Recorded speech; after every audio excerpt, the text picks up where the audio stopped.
Hi, I'm Kendall with the Rawls Group. The old African proverb, "It takes a village," illustrates the essential nature of a team approach to succession planning. Succession planning is a complex endeavor. As such, it requires leveraging the expertise of a diversity of backgrounds. Collaboration and different expert opinions provides a 360-degree approach, ensuring the possible, probable, and potential issues impacting your long-term vision are addressed. To provide insight into common questions received from business owners, we are leveraging the village of our valued strategic relationships. As you listen to this episode, you'll be able to immediately apply the key takeaways and you'll come back for more. Now we're going to focus on what's the best way to make decisions in uncertain times. The variables are certainly changing daily with COVID-19. To make decisions, you really need a purposeful process. You have to be deliberate, analyze the situation, analyze it on a daily and weekly basis, create a process to look at all the new variables. For example, we've looked at cases and death and social distancing and CDC guidelines and best practices, and as new benefits have come out, and employees that maybe have ended up with COVID-19, or they know people that have had COVID-19.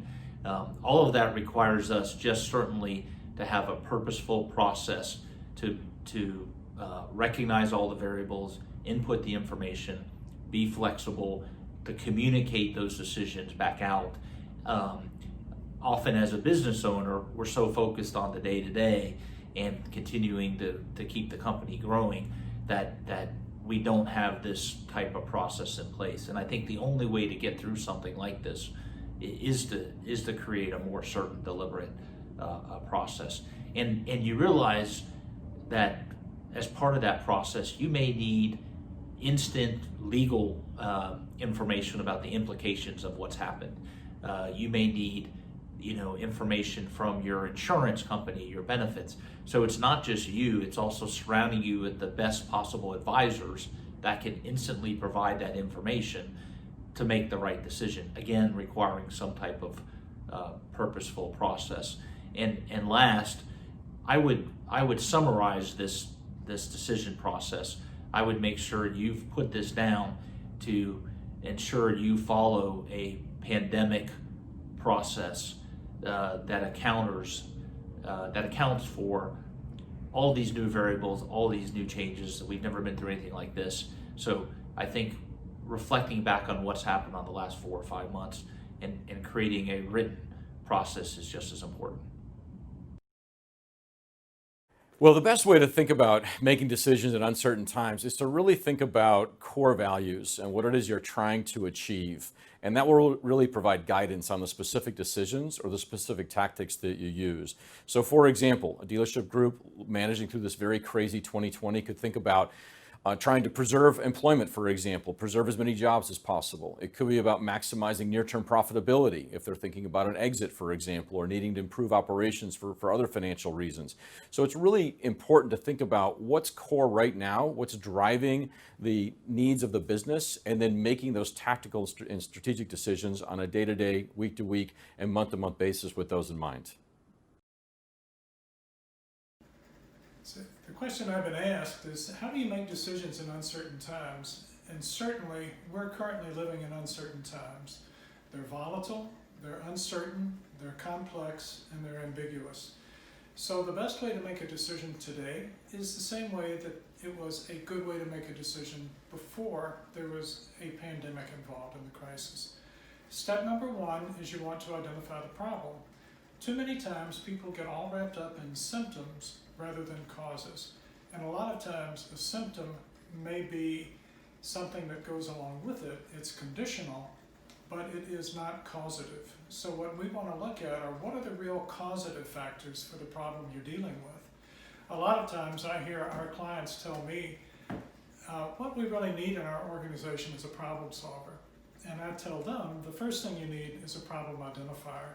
Let's work on the symptoms first, and then we can get to the root causes of those symptoms and deal with the real problem instead of just what appears to be what is causing us a lot of angst at the moment. Step number 2 is to identify some alternatives, because in many instances, we approach a problem as if everything we had as a tool were a hammer and all of the problems are a nail. So part of what we have to do is figure out what tools are available for us right now to begin resolving some of the issues that are associated with the causes. Step number 3 is choose. Choice is a very difficult option, and many times we decide to develop so many options that we become option bound, and it really paralyzes us and keeps us from moving forward, which in essence is step number 4, and that's implement the solution that you've decided that you want to follow and put in place. In order to have that happen without a great deal of resistance from other people, you need to do 3 things. Step number 1, you have to let people know that conditions have changed and that there's a need to do some things differently to take care of the problem. Step number 2 is you have to make the solution simple enough so that they're not intimidated by it. And step number 3 is you have to give the old way of doing things that may in fact have created the problem that you now have to deal with a decent funeral.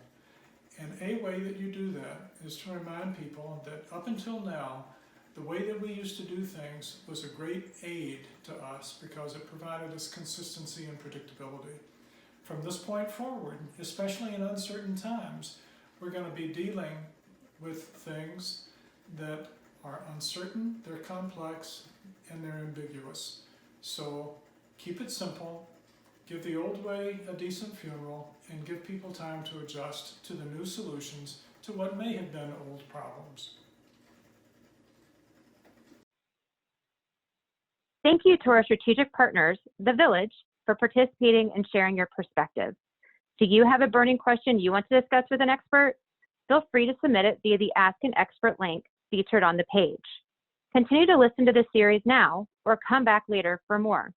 Each question featured may want you to learn something new.